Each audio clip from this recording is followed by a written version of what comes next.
Today on the show, we have Michael Lewarne. Michael is an architect and a coach, but no longer in that order. After almost 30 years in practice, he stepped away to focus on how better leadership can advance the profession. Understanding architectural practice from the inside out, Michael founded Unmeasured in 2019 to run workshops and coach architects at all levels to become better leaders so that they can be more productive, innovative, and less stressed. He believes better leadership is the key to better practices.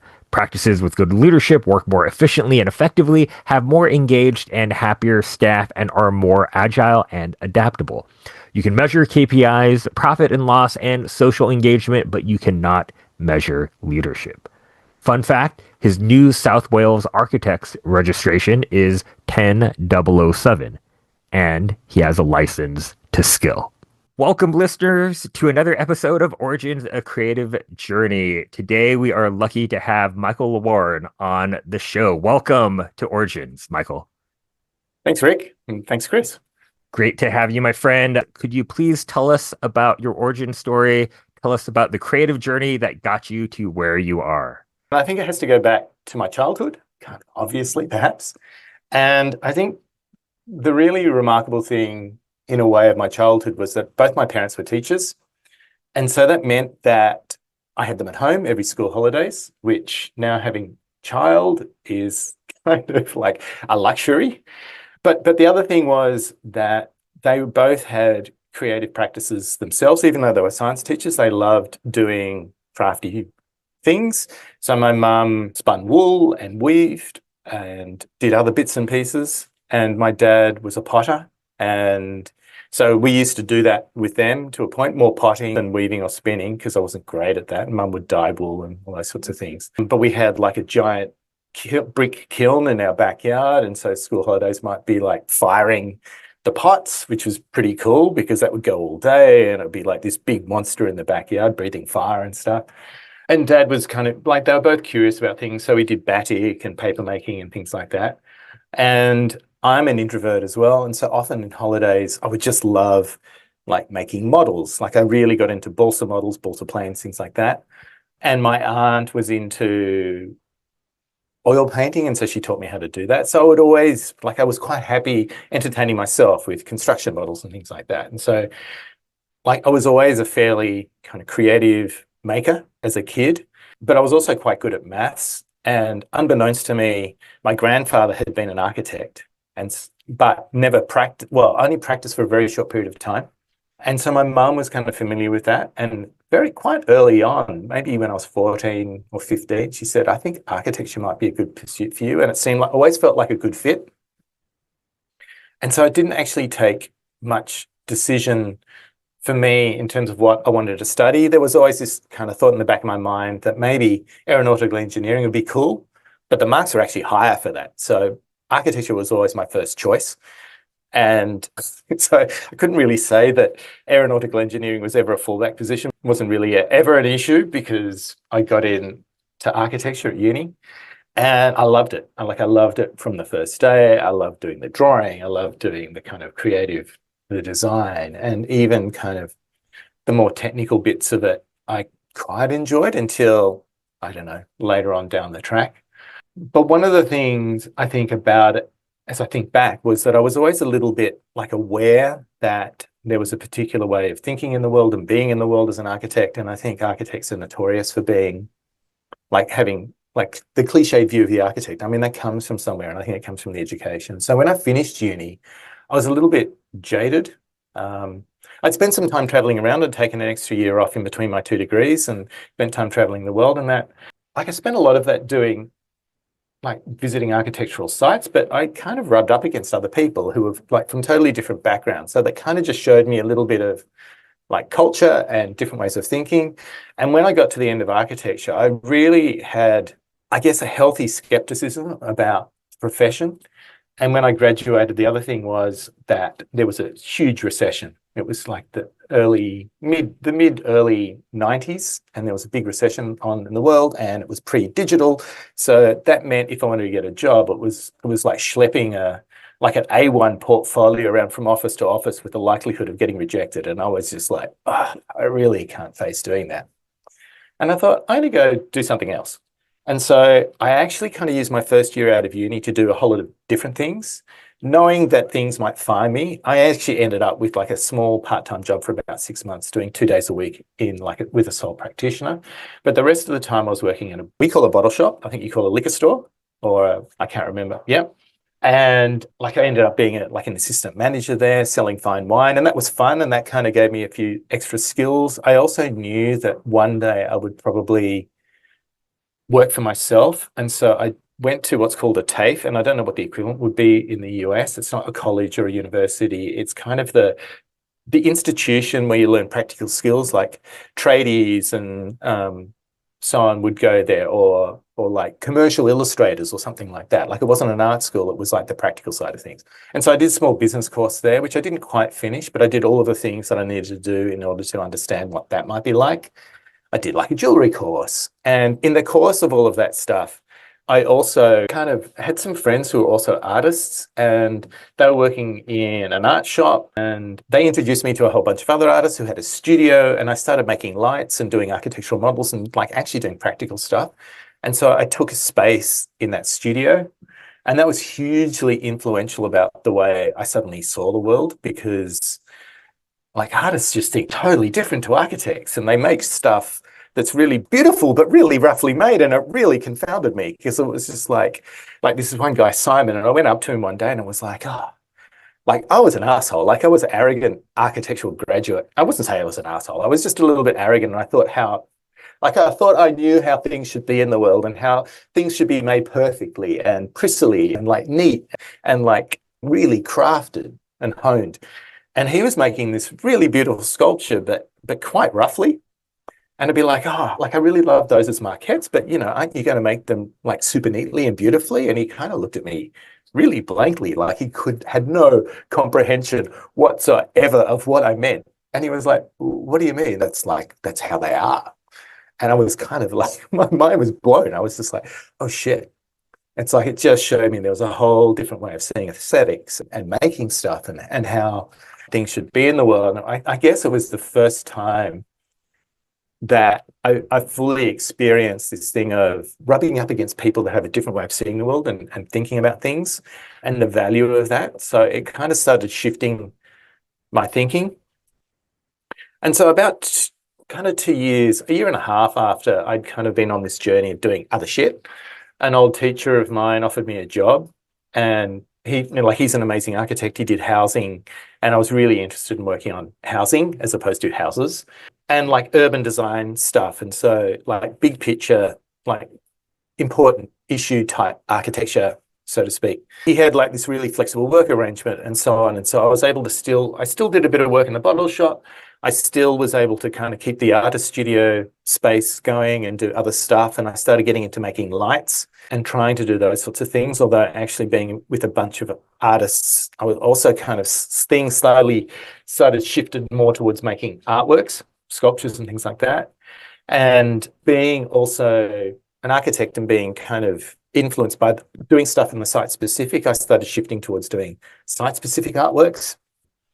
And so like this boss, Philip, was amazingly supportive of me pursuing all of these different things. And slowly I kind of realized that I was doing a whole lot of different things. And part of me was like loving that, but also recognizing that I was, you know, kind of stretching myself a little bit so that I wasn't doing one thing perfectly. And in a way that was a hiding place, I kind of see later on. But I just loved doing different things. I used to say I just got bored easily. And I think that was kind of true, but it was also a bit flippant and probably not true. It was sort of like, it was a convenient way of excusing myself from not doing one thing really well. Anyway, so I was doing that. I was thinking about lights, thinking about how do I make things better? And I decided that I would go and study industrial design as a master's. And it was like a kind of an industrial design degree. It was done as a graduate. And for people that didn't have it, like it wasn't a full industrial design degree, but it was coursework. And so that kind of showed me a whole other side of things, like a commercial side of way of making things. And I kind of quickly realized that wasn't any easier than architecture. So like it taught me some skills, but I decided, nah, industrial design isn't for me either. So I kept on doing that stuff. And eventually, after about 9 years in this practice, I realized that I probably, like Philip was super generous. I learned so much from him. And like, it was a really beautiful office. The people that work there are amazing. But I realized that the learning curve was really starting to flatten off. And I was getting a bit tired of practice again. I think there is a point of me getting restless as well. Like, it has repeated of this kind of, what else is there? What else can I do? Which is almost a 10-year cycle. And I kind of got to that point and I thought, I'm going to try being a public artist. And so I quit without any idea about what exactly I was going to do, except maybe this vague idea that I could do public art. And I had to go at that. And that was even harder than architecture, and was sending me more bananas with some of the briefs you would get from councils or from clients. And you just think, oh, it's so prescriptive. It's just really not giving any agency to the artist to create something. Anyway, at that point, like, that was going okay, but it wasn't feeding me or anything like that. And I got offered like a large apartment building from an ex-client of mine that I worked with at the old architectural practice. And so I set up an architectural practice there, and with a friend, and he was supportive of me keeping the public art stuff going. So we established an architectural practice that did both architecture and site-specific art, which was either for public shows or for developments. And like, I was in this big show that we have in Sydney called Sculpture by the Sea, which happens every October, where there's this, I think it's about a 2-kilometre walk, and there's over 100 like sculptures along this walk, along the seaside cliffs from Bondi to Tamarama. It's like Bondi, I'm sure you all know.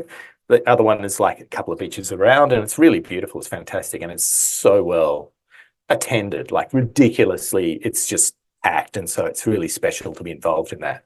So I did that for 4 years. And so I had this architectural practice where I was able to support these two things. But I guess about 10 years in, funnily enough, I started questioning practice and really finding that I was getting tired of architecture, and the pain of all of the administrative stuff and the jumping through the hoops and things that you had to do in order to get buildings built was really painful. And we were a small practice, but working on large projects, and we're starting to find that it was getting harder and harder to compete on the sorts of practices, again, on the sorts of projects that we wanted against practices that were larger and had a better economy of scale. And we were just being priced out of those sorts of projects. And so I started looking for other things. Like, it's like trying to get outside my bubble, outside the silo. And that taught me to the Alt MBA, where I met Rick.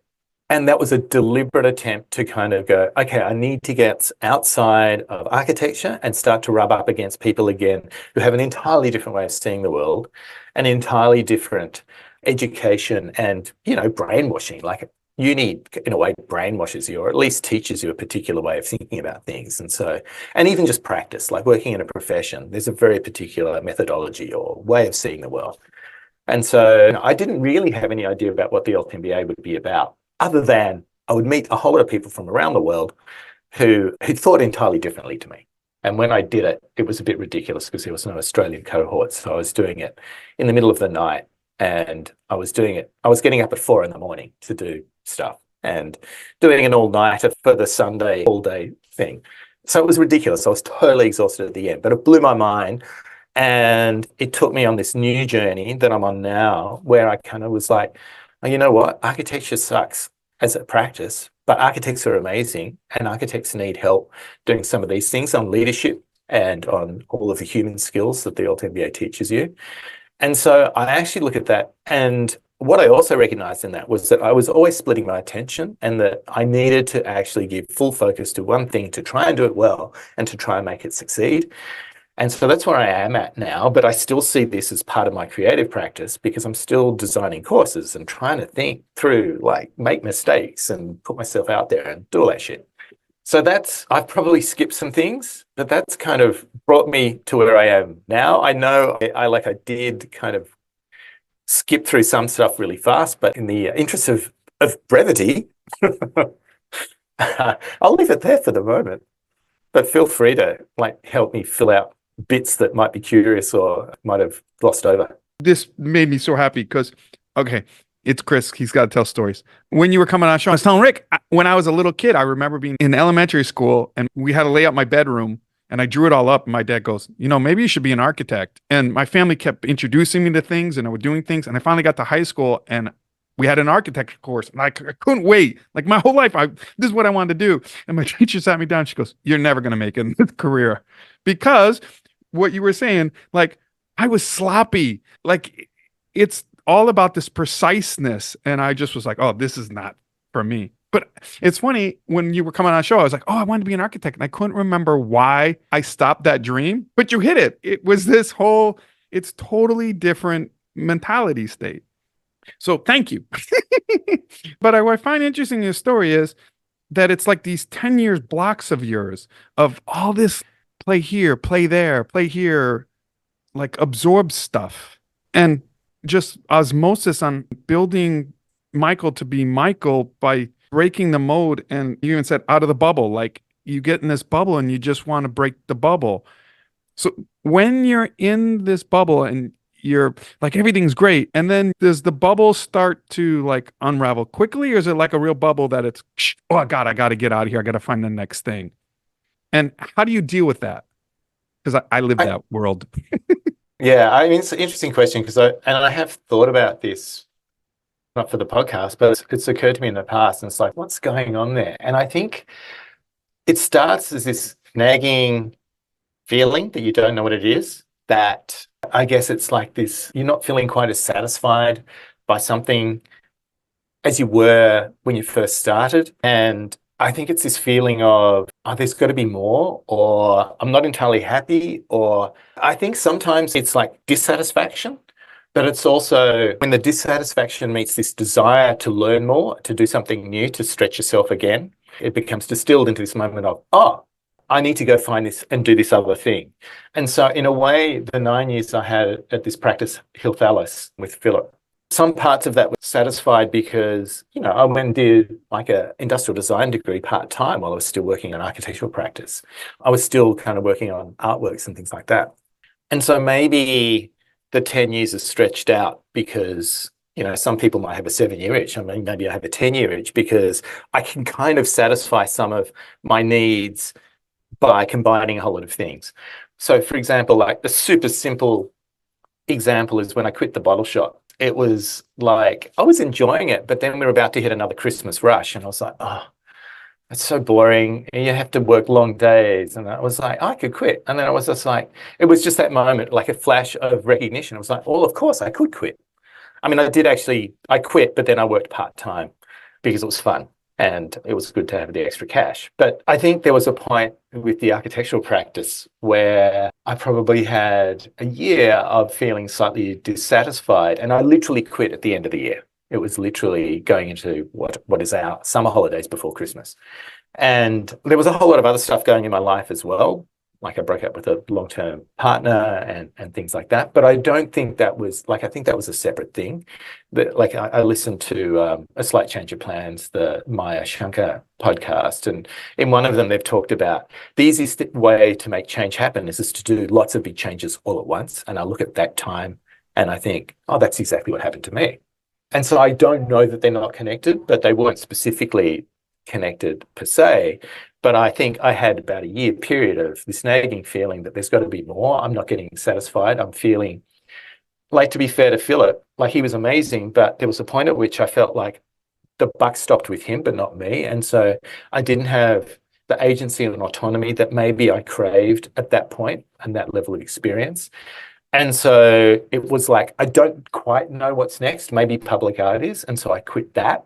I quit there to see, well, what can I do? It's like, in all of those, all the decisions I've made. So even when I quit my own architectural practice, like I'm a trained architect, and it's like worst case scenario, I give something a go and I can go back to it.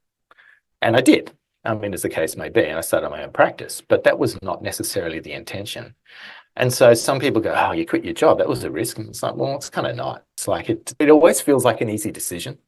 But it took a while to get to that point. And it would always be, there's got to be something else. I'm not happy doing this thing.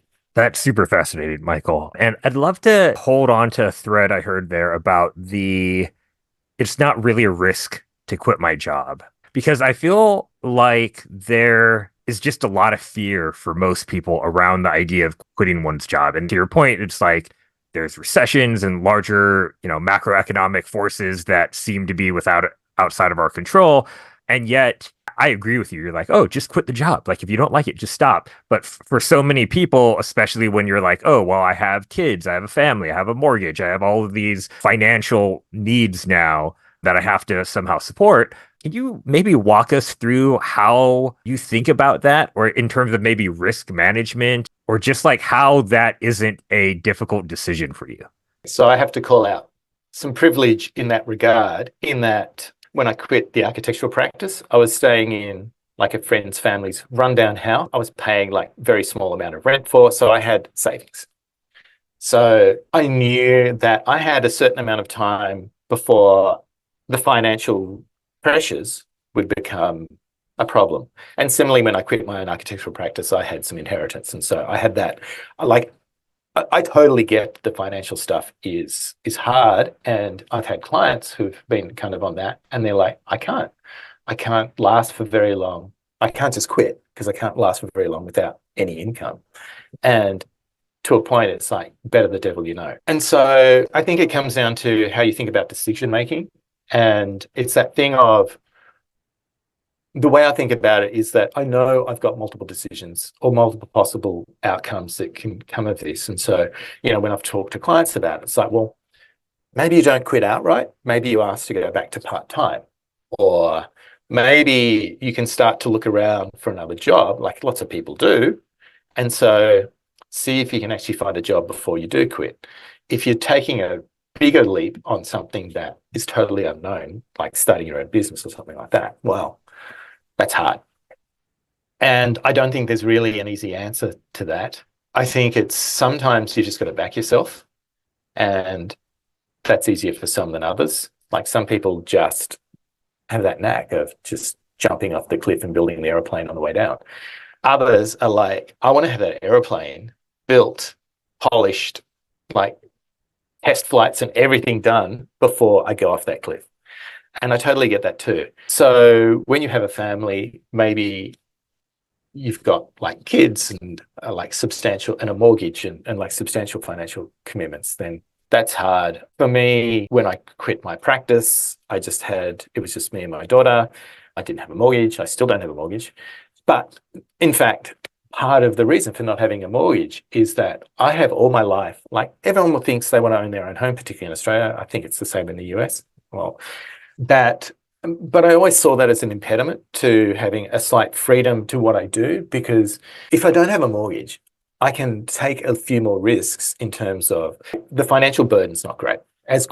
I mean, you still got to pay your rent and feed yourself and do all that sort of stuff. But there has always, like, I think I've always sort of built in flexibility into my life, and not without really thinking that that's exactly what I was doing. It's always given me that ability to do that, as opposed to just single-mindedly doing one thing and going on that kind of standard path of go to uni, get a job, buy a car, buy a house, like get married, have a family, retire. And it's like, that's never been for me. And that's probably the rebel in me, but it's also, I don't get it. It doesn't satisfy me. It's like, that's not fulfilling.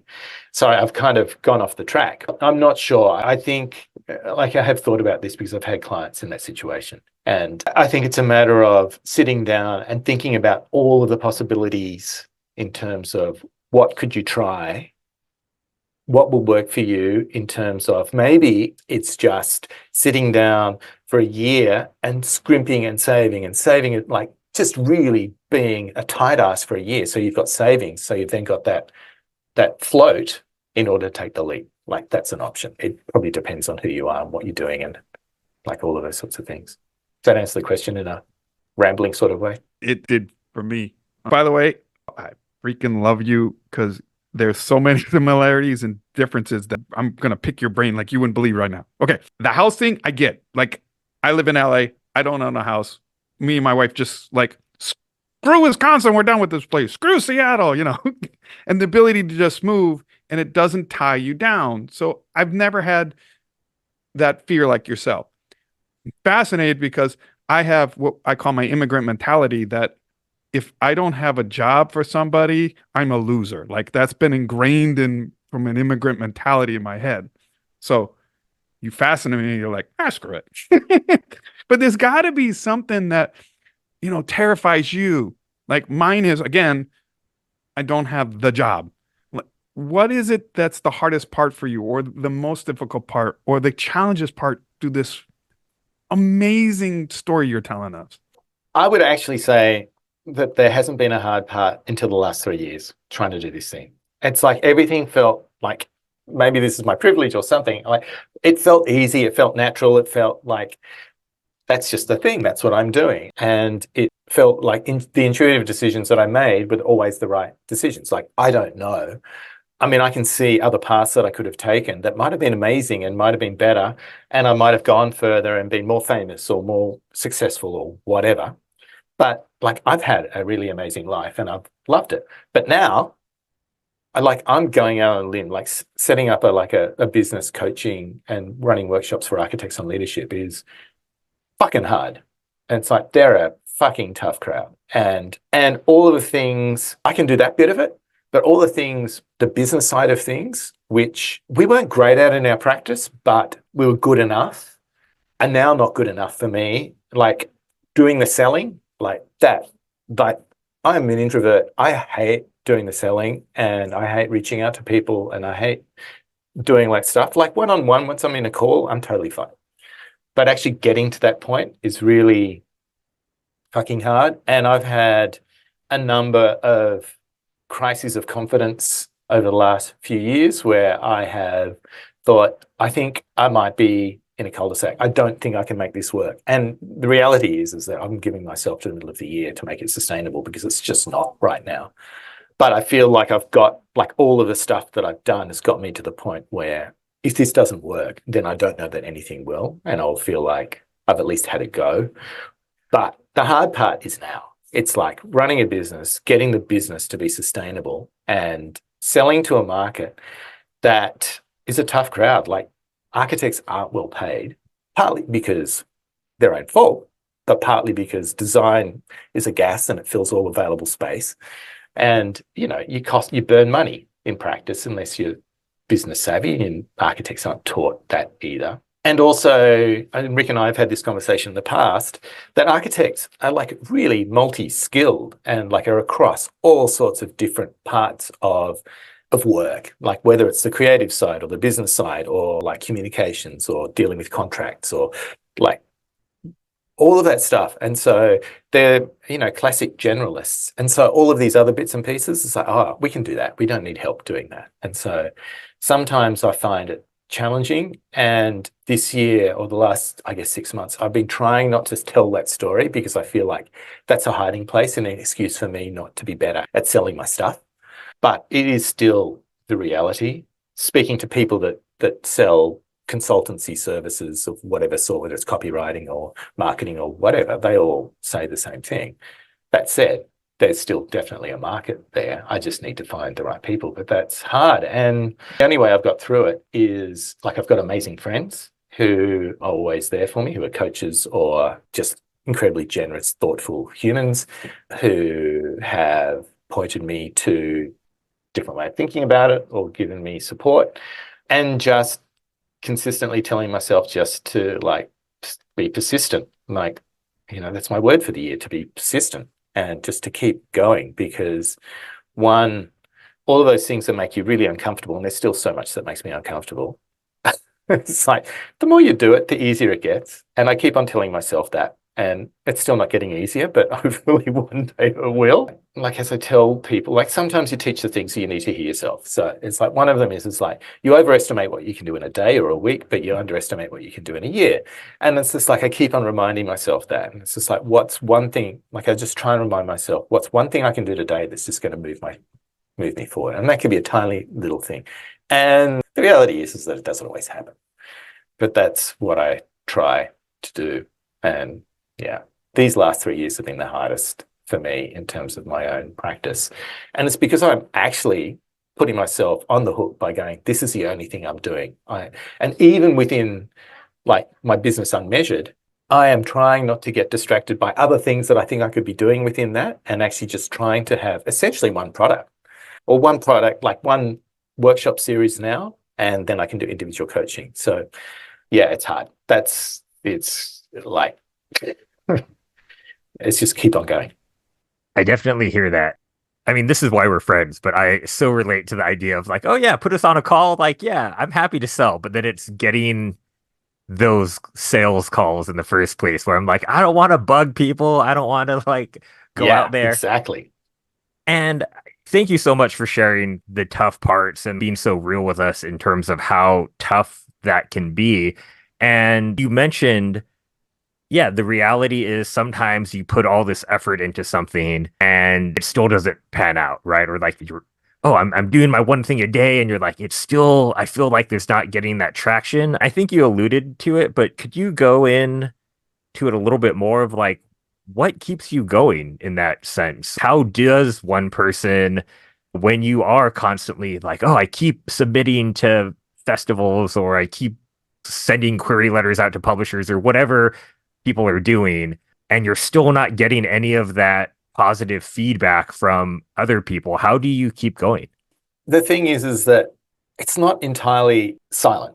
It is mostly. And so occasionally I'll have a conversation with someone, or I'll get an email from someone in response to my email newsletter, or I will give a talk and people who I do not know will turn up to that talk. And so there are these tiny clues along the way that maybe something is happening. And, I'm like keep my fingers crossed that it's like it'll all happen all at once and it'll feel like an overnight success, even though it's been years in the making. I think like the hard part, sometimes you just actually have to walk away from it for a little bit to get a little bit of perspective and just accept that, okay, maybe I just take the day off and maybe that's okay. And be a little bit forgiving. So like there are times when you do feel overwhelmed. One of the things I have done, which actually helps, is so I have what I call my newsletter, because it's not meant to be about me. It's meant to be something useful for my subscribers. But it kind of comes in two parts. One, which is a chatty bit, which might have a story about me or something like that. And the other bit is kind of like the lesson, for whatever better way of putting it, or the useful bit. And a couple of times in that, I've written about struggling. And so in a way, like I'm trying to teach myself, because I'm talking about the struggle and then I write about how to overcome the struggle. But the beautiful thing about it as well is being so vulnerable and open about it is that you get responses from people, because it actually does kind of respond, and people reach out and go, oh, I hear you. If you want to jump on a call, then I'm up for that. And so you do get people supporting you. And I think I'm getting it better at asking for help too. I keep on reminding myself, and I'm reminding other people, you don't ever have to do this stuff alone. And so I've paid people to help me with getting my marketing in order. Or I have friends who I know have kind of skills that I don't have. And so I get them to help. And it's like just remembering that there's a who, not a how, to do your work, and trying to find those people that can help you with the stuff that you're no good at, that either you can learn from or can do the work for you. Ideally, I will want to get myself in the position where I can hand over a whole lot of stuff to people. I'm not in that position yet, but I am in the position where I can at least get like some consultancy for like a few weeks and like get some systems in place so that I can just, once you've got a system, you can kind of go, okay, this is the next thing I have to do, and you just do it. And it might not be good, but at least it's done. And so sometimes it's like, just remind yourself, okay, just keep posting to LinkedIn. It's like, keep on commenting, feed the algorithm, do that shit, and reach out to people. Then you just go, okay, hopefully this will, so it's just reminding yourself that this is the work, and then hopefully there will be results from that work. You start hitting on it, Michael, and I love it. You and I are about the same age. When you get to this age, I do so much stuff. There's I need somebody for financial information. Oh, this is Bill Hubble. Oh, I need someone who can look at my stuff. Am I going to talk to the right market? There's Paul London. Like, I have my network now because I'm older and I'm mature enough not to be egocentrical, right? That comes with age. But if it was the young Michael when you're starting out, what things did you wish you knew then compared to now? The reason I said it that way, a lot of people are like, oh, ask for help. Yeah, but I'm 20. I don't have friends. Like, I don't have the network. I've always hated this question, but it's worse. The worst one is, what do you see yourself in 10 years? Like, right. Yeah. Yeah. I could probably answer that one. I mean, I actually can answer that question now, because after a while, I've thought about it for a long time. I listen to lots of podcasts, and that's a classic question. And I think it's a good question. I think the thing that I didn't recognize until relatively recently is that you have to pick yourself. And I don't think I ever did that. I think I didn't get as far as I could have because I was waiting for stuff to happen to me as opposed to making stuff happen for me. And so actually backing yourself and going, you don't need to be asked to do this thing, just do this thing. And in some cases, I would just do this thing. But I wish, like in a way, I kind of just picked myself to do stuff. Like I was just like, I hadn't studied art.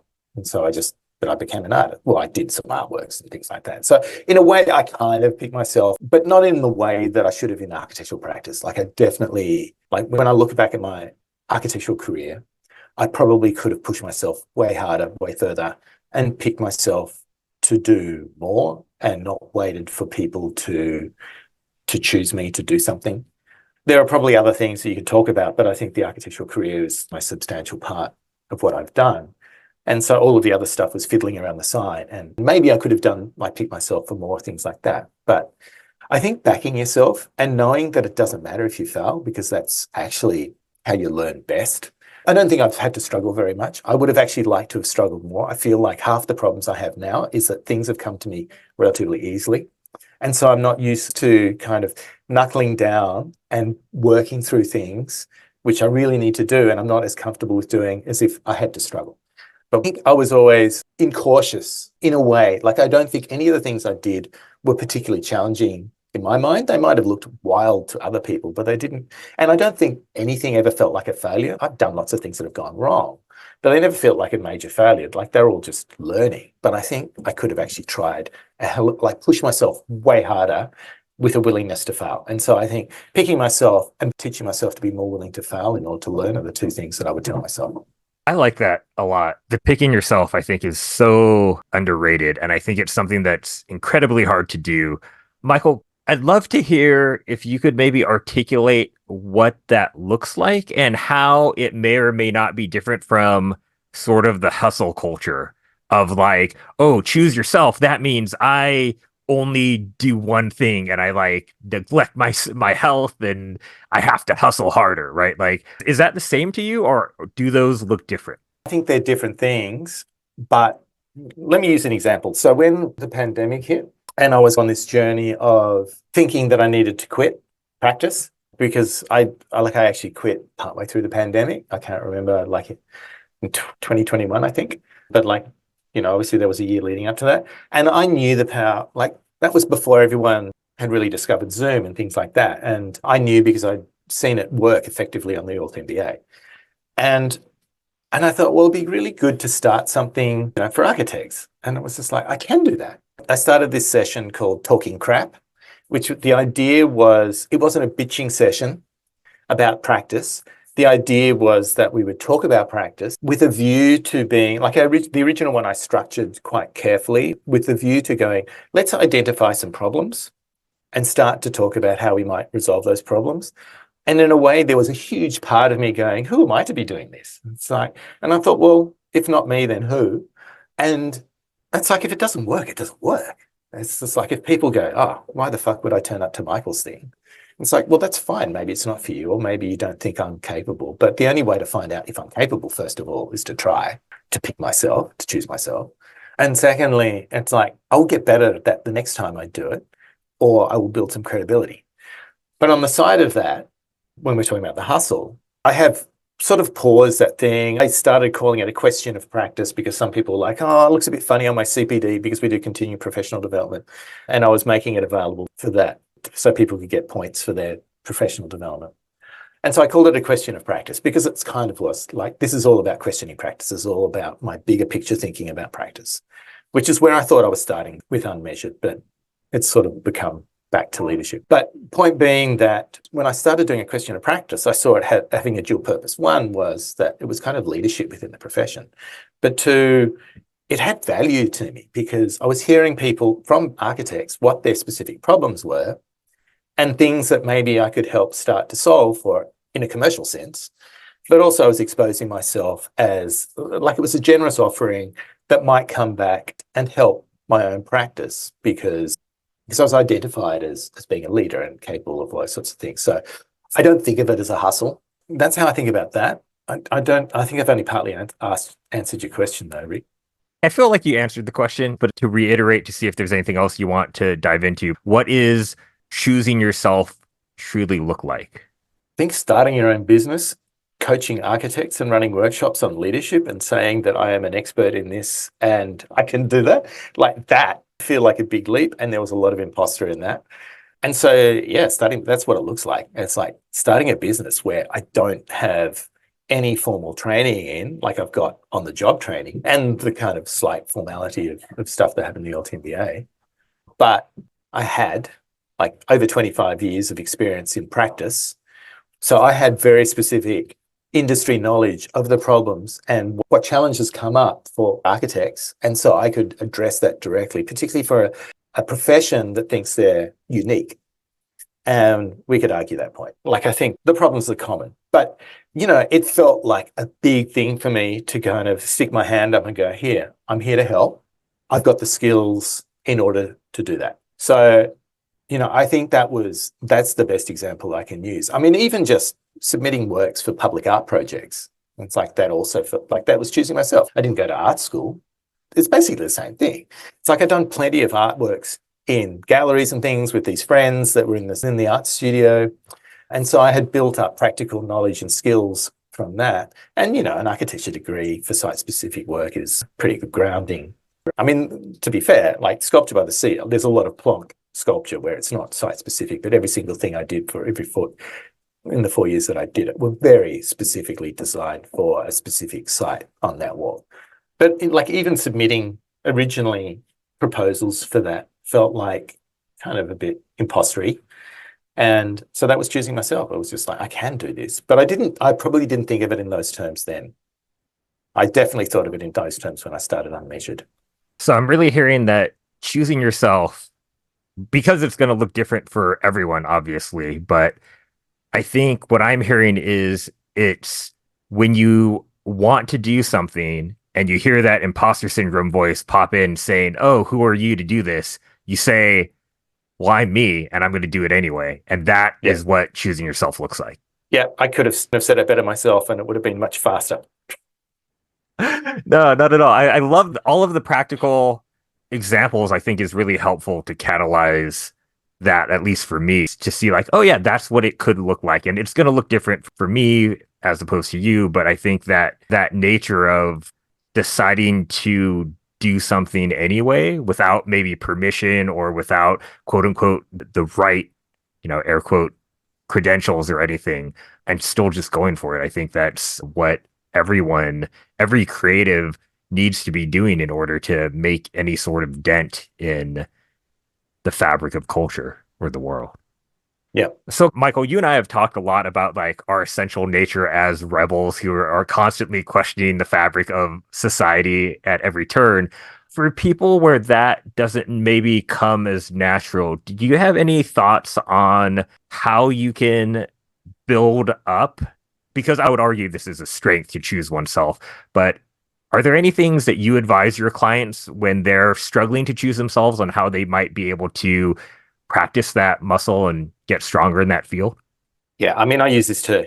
And I'm glad you asked that question that way because this feels like a natural continuation. And so I think Tim Ferriss's fear setting exercise is amazing for that. Like I've used it lots and I probably could use it more. And I mean, the basic idea is there are 3 columns and you identify the fears or the things that you can go wrong. The next column, I can't remember what the columns are called off the top of my head, but the next column is like all of the things that you can do that can circumvent that thing from happening in the first place. And then the last column is, okay, that thing still happened. For all of your best efforts, what do you do when that thing still happened? And that's amazing. And what I always recommend people do is actually on those last 2 columns is put as many things as they possibly can think. And even when they think they've run out of ideas, just to keep going and like really use as an excellent things. All the best ideas come at the end. It's like it's a scientific fact. It's actually there's been a study that's just like when you're brainstorming, all the best ideas are always at the end. So you can't stop at the beginning. You can't, like, if you think you can only come up with 10, then go for 20 because number 20 is going to be mind blowing. And I think the beautiful thing about that exercise is that, as Tim says, like once you put all that stuff on the page or on the screen, the fears that you think you had are nowhere near as great. And so the fear is always greater in the mind than it is in reality. I think the other amazing thing about that exercise is that it never fails for me to throw up really amazing ideas for things to try and do, and to actually, like, things that you hadn't even thought of to make the business better, or the concept of whatever it is. It's like, if it's an interview or something, it might be like, I could ask these questions, or whatever it is. It's like, it never fails to throw up stuff that makes stuff better. And there's a whole other section to that about, like, a question about, like, if you don't do this, or what's the value you're going to get out of doing this? It's like, so giving you motivation on the other side. And so I find that, like, the best exercise for when you're about to do before you jump off that cliff or step out onto the ice skating rink, never having skated before, whatever it is.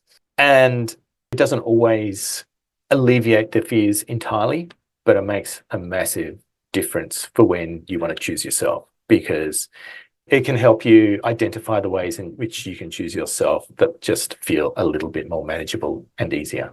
I want to get a t-shirt now that says choose yourself. That's just a great phrase. And if I'm hearing right, Michael, so it's challenging the fear that's stopping you from doing something is kind of the exercise you're taking to ensure that you keep choosing yourself.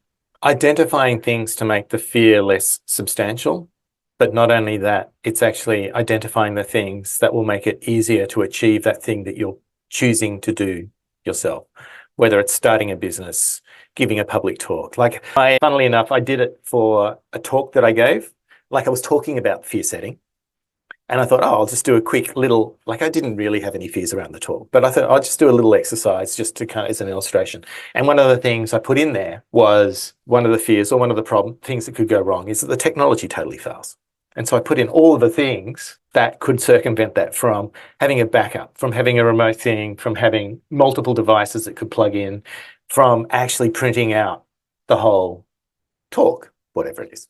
And sure enough, before that talk, stuff went wrong. And the technology didn't entirely fail, but it did in part. And so it was a perfect example of, these are things you do. And so I was prepared in a way for that failure. And reality is, I may not have been quite as prepared for that failure if I hadn't actually just done it as a sample exercise. And so, it was quite nice. It was quite a practical example of what you do. But I mean, sometimes that exercise might take you days and days. It's like, if it's setting up a business, you might have like a list of 20 things that can either go wrong or you might be afraid of. And then for each of those things, you might have another 10 or 20 things to circumvent them from happening. And then there's a third column. And often I find, by the time I've actually filled out the second column, there's not that much to write in the third column if I've really had a good crack at the second column. But yeah, it should make it easier to pick yourself, because you should have started to address some of the things that you're afraid of so they don't feel scary anymore. The other thing is, you have a plan. It's like, by the time you're filling out that third column, if something goes wrong, you know what you're going to do, because you've already thought about it and you've already written about it. And it's like, well, okay, it went wrong, but this is what you do. And like, there's nothing like having a backup plan. And it's like, you have the backup plan because you've thought about it and you've written it down. I literally feel like I'm back in kindergarten, sitting on that carpet, looking at the teacher going, holy shit, why didn't I think of this before? Like, and it's so simple what you're talking about, Michael, but this is mind-blowing. Again, Neil deGrasse Tyson in my head, mind-blowing to me. And it's literally how you beat the imposter syndrome. And I've never thought of it that way. It's totally stolen, but I mean, Still, baby. Yeah. Quentin Tarantino's the best movie maker in my generation, and all his movies are stolen, and he admits it. That's what a good creative does, is they steal. Yeah. How often do you go back to the list to look at, and how often do you personally, even starting your business, how often do you keep playing with the list, go back to the list? How often do you use this technique to even start your own business? It's like, you make a plan and you put it in the bottom drawer. Often it's the actual exercise that's more important than pulling things out. What I usually do is I might look at it again, but what I will often do is that all of those things that I think are really great ideas, I will pull out and put in a separate document, and then they may be turned into something. And so in a way, I don't need to go back and look at the original fear setting exercise because I've already pulled out the gold that I had from there. The probably harsh reality is there probably have been things that have gone wrong, and I've totally forgotten to go back and gone, what did I say I would do under these circumstances? That said, more often than not, you know, it's like that thing of that study exercise of you write shit down so that it embeds itself. Like you learn more and you retain more by writing stuff down. So in fact, the exercise of doing it helps you retain that stuff. And so you kind of, a lot of the time I don't need to go back to it because I remember what I had proposed. But the reality is that I probably don't go back to it enough sometimes as well. I'm going to steal Chris's usual question, but mentioning the idea of stealing like an artist, which you and I are both very familiar with, what other artists or thought leaders or other people do you feel like are your biggest influences to steal from in the best way?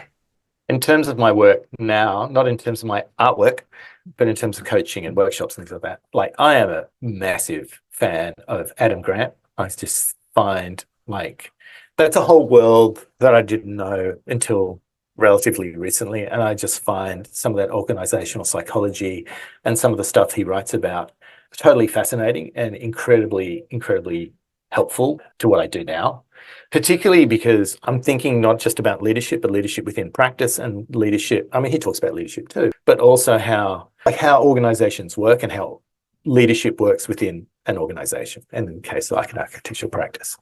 I mean, I love other people like Simon Sinek too. And I find, because I listen to lots of podcasts as well, and I find Radiolab kind of fascinating from an alternative point of view, because I think putting yourself into a position where you're just seeing the world from a different perspective is super valuable. It's that idea of rubbing up against people that have a totally different perspective. And I find Radiolab actually helps me do that. And there's often episodes from that help. I mean, obviously Seth Godin, like it's probably not as much as he used to, but I mean, definitely I still read his blog every day and find that super, super helpful.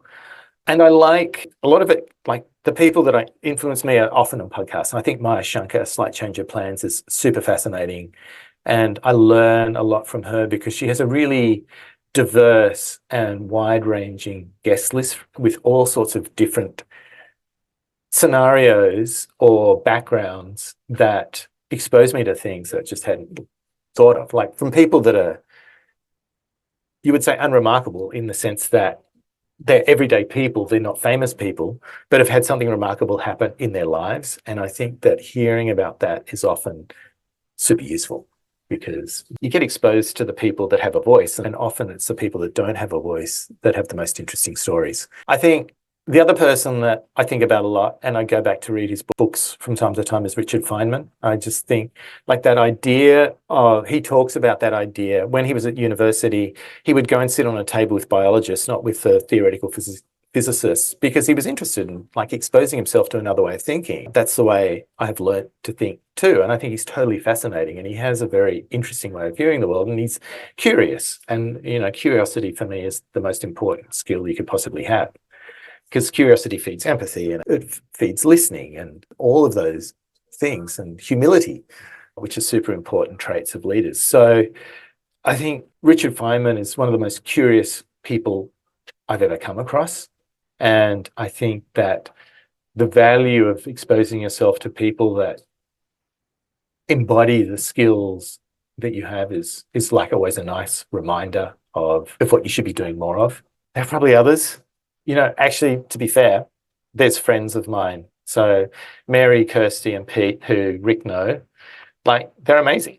And it's like they influence me every day. We have our own little Slack group that we're not as active on as we used to be, but we share our wins and our losses and all sorts of things. And just that support and seeing how they are in the world always spurs me on to do more and do better. And it's just like they encourage me to be better by just doing better work. And I'm like, God, you know, I almost feel like an imposter in them. So it just spurs me on to doing better. It's like that Brené Brown idea of the square squad. It's like, and Brené Brown does influence me too. So yes, it's kind of the obvious people probably. Yeah, shout out Kirsty Stark, Mary Freer, and Pete Shepard. Definitely influences in my life as well. Michael, this has been fabulous, but in the sake of time, where can people find out more about you, Unmeasured, your practice? Hey, there, architects out there listening, come talk to Michael because you probably need to. The reality is that the stuff that I talk about is applicable to more than just architects. Sometimes I'll put an architectural frame on it, but sometimes I won't. So, I think most people would probably find it useful. And so my website, Unmeasured, which is written as unmeasured but it has a domain that's RED. So it's UNMEASU.RED. I have a blog there that I publish fortnightly. I also have, as I described before, my newsletter, which comes out every other fortnight. And that is more universal because that's often less framed around architecture. It's just something useful. And you can subscribe on my website there. And I'm not so active I'm on Instagram, but I haven't used it for ages. It's not really my thing. I have gone off Twitter over the last year. They're two big distractions. So I'm mostly just on LinkedIn, and I try and post something like a few times a week on LinkedIn, and I'm just Michael Lewarne. Before we get to the final stuff, I just have to make a note that this has just been a fabulous interview. I absolutely love you, Michael. It was a pleasure Thanks, talking. You were talking about how, you tried all this stuff, and now you're being exposed to all this other stuff.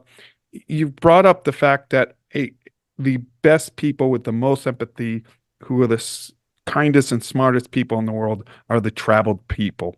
And you have just proven that beyond a shadow of a doubt, that exposing yourself to more things just makes you a better empathetic and better human being. So I just wanted to give you a shout out for that. Now, how we love to end the show is we let our guests have the final words of wisdom to pass on to the people. So the floor is yours to talk about whatever you'd like.